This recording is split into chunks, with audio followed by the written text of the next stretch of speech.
G'day Bob, another one of your issues that you like to talk about and you've taken up around Australia is the kangaroo culling and the commercial use of our native symbol, the kangaroo, and the emu is disgraceful. Would you like to tell us what you know about that and what sort of numbers they're killing them in?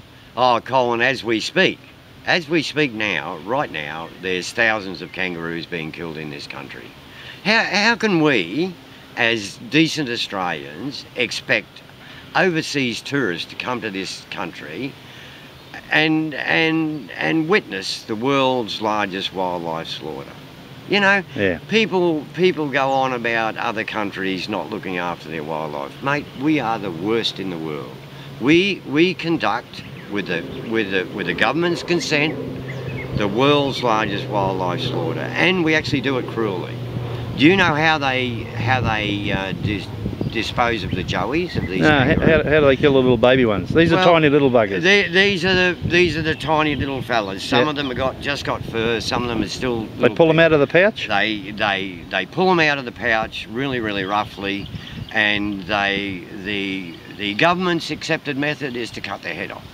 What, just decapitate them? Just decapitate them. And we actually have footage of them stamping on the head of the joey with their feet. Unbelievable. That is an accepted practice.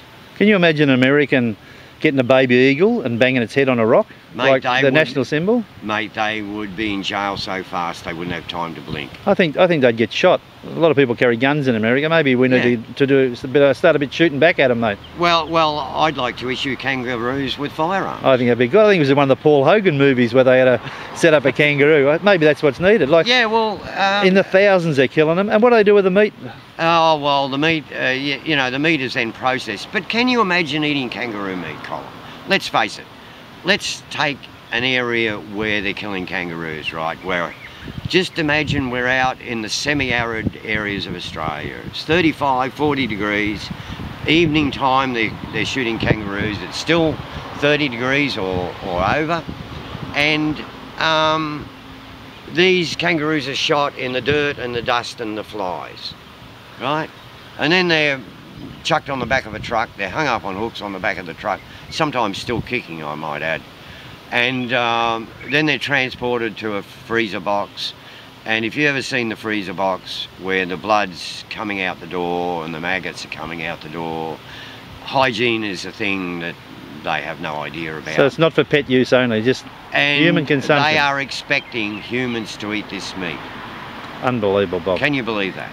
It's hard to believe. Yeah. But you've seen it, you've got the footage. I have. Maybe I need to post the link to that footage along with this video. I think people will love to see that. Colin, there is a... Or hate to see it. There is a 60-minute program that was done by our New Zealand friends on the kangaroo industry that is worth watching for everybody. Everybody should watch that. Yep. They didn't show this in Australia. You had to look at it through your computer. They weren't game to show it in Australia because it was too horrible. Well, we're going to fix that, Bob. Thanks for sharing those experiences on the kangaroos. One of our national symbols. That's disgusting. Yeah, well, Colin, that's right. They are on the coat of arms. Unbelievable. Thanks, Bob. No worries, Colin.